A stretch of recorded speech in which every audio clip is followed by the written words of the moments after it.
It doesn't really matter how flash your primary healthcare service is or what kind of staff you have within it. If Aboriginal and Torres Strait Islander men don't walk through your doors to utilise your services, then the health of Aboriginal and Torres Strait Islander men will remain where it is, and that's at the bottom of the chain. With the health of Aboriginal and Torres Strait Islanders still lagging way behind the rest of the country in terms of life expectancy, infant mortality and chronic disease.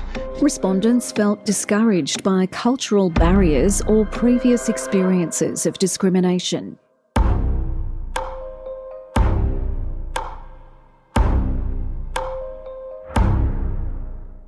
Welcome back to Beyond the Diagnosis, where we delve deeper into the complexities of Australian healthcare.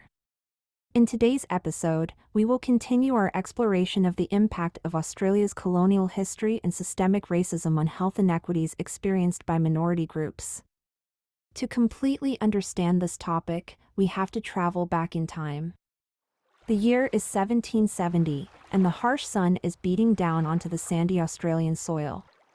Cicadas are buzzing in the trees. The group of Aboriginal Australians had just returned from hunting when they heard a strange noise in the distance. Weapons at the ready, they spotted a huge ship, like nothing they had ever seen.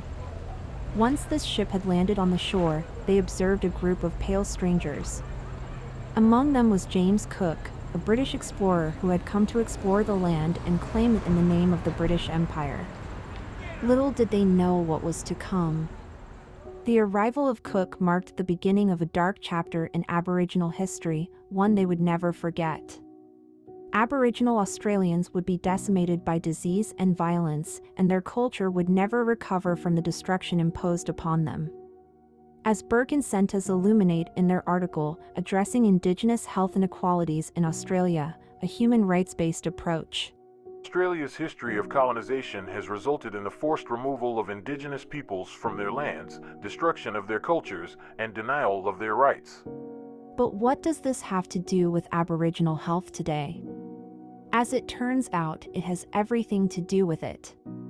Experts in the field, Dr. Nicole Priest, Dr. Ian Paradis, and Dr. Jessica Cunningham conducted a systematic review of racism in the Australian healthcare system in 2013.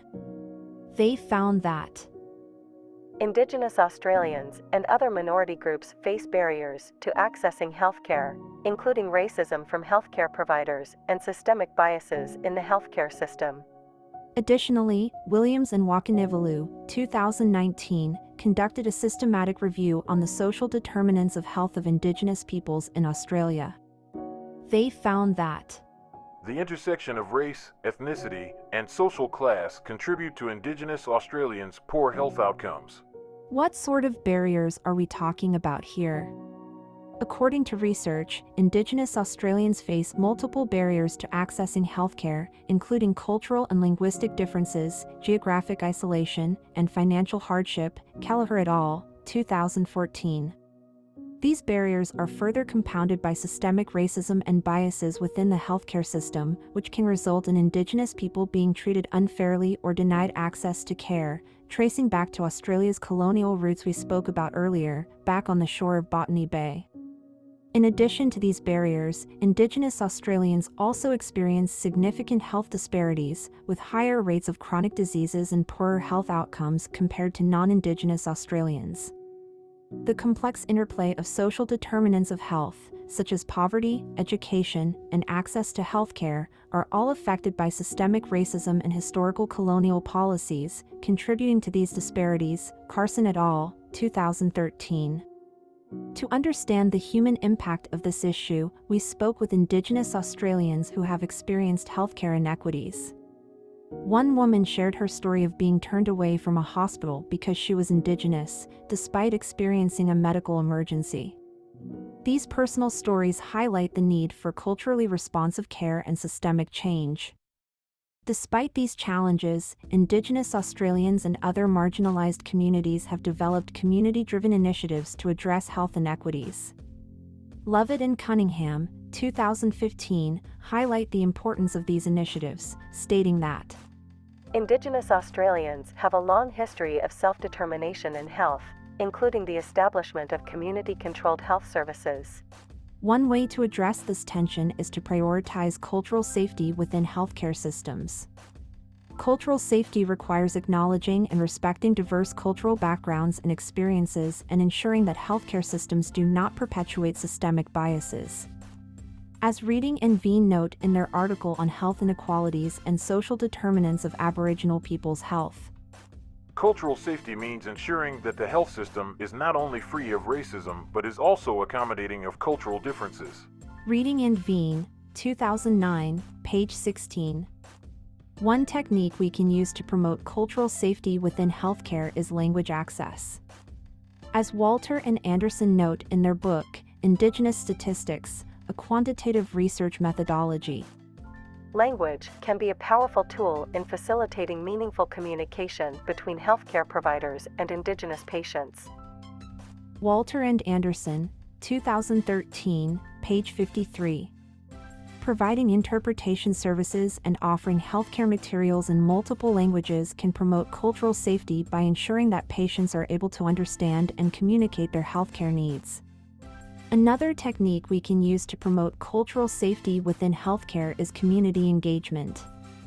As Lovett and Cunningham note, community-controlled health services have been effective in providing culturally responsive care. Lovett and Cunningham, 2015, page 247.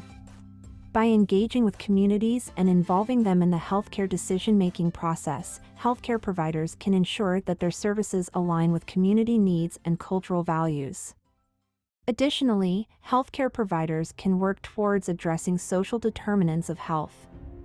As Williams and Wakanivalu note in their article on intersectionality and social determinants of health, systemic inequities in employment, housing, and education contribute to poor health outcomes for Indigenous Australians. Williams and Wakanivalu, 2019, page 10. By addressing these systemic issues, healthcare providers can work towards creating a more equitable healthcare system. One way to address these social determinants of health is through policy change. As Priest, Parodies, and Cunningham note, policy interventions that address systemic racism and improve access to healthcare can help reduce health inequities. Priest et al., 2013, page 517. Healthcare providers and policymakers can work together to advocate for policy change that addresses systemic issues within the healthcare system and promotes cultural safety. Let's go back to that hot day in Botany Bay, 1770. Together, we can work towards addressing systemic issues within the Australian healthcare system that started all those years ago, on this very beach.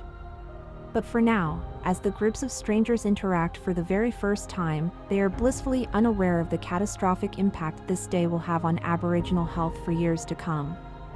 As we close today's episode, I want to leave you with this question. How can we work towards creating a more equitable healthcare system that prioritizes cultural safety and addresses social determinants of health? We encourage you to continue exploring these issues and to join us again next week for another episode of Beyond the Diagnosis. And as always, thank you for listening.